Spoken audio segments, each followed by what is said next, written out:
Ini adalah panel surya komunitas. Orang-orang di sebuah perumahan di Washington DC ini bisa menghemat tagihan listrik mereka hingga 50% karena mereka berlangganan tenaga surya yang dihasilkan panel-panel ini. Ada 557 rumah yang berlangganan tenaga surya di Fairfax Village di Washington DC.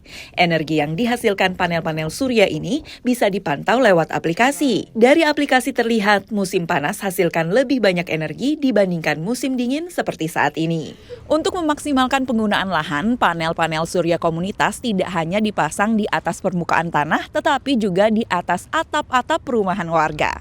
Ada lebih dari 4.700 panel surya di lokasi ini. Semua energi yang dihasilkan dialirkan ke jaringan listrik kota. Lalu, pelanggan dapat potongan pada tagihan listrik mereka. Victor Ramos adalah salah satu warga yang telah berhemat lewat program tenaga surya. So that's the best part because this is my first home. When I first got the house, it was about May of 2023. And that year, in some months when it was really hot, the electrical bill can go up to like $150. Kini, Victor kadang hanya bayar biaya administrasi pada tagihan listrik rumahnya sebesar $5 atau Rp81.000. Because the solar will basically extra produce during summer times, and when it gets to the cold months, there's an extra production that the solar panels did. And it can be reflected on those winter months. Victor tidak berlangganan panel surya komunitas, tapi pasang panel surya bersubsidi di atap rumahnya yang juga terhubung ke jaringan listrik kota. Kedua program itu adalah program pemerintah AS bernama Solar for All atau tenaga surya untuk semua.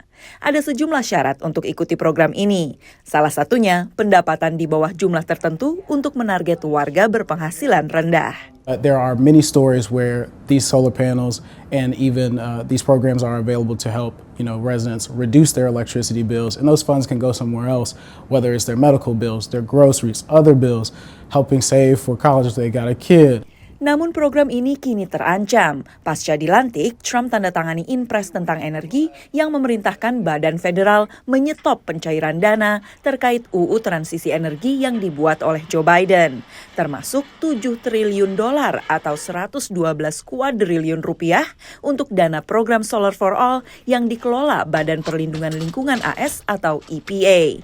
Pemerintah AS ingin prioritaskan lagi energi fosil.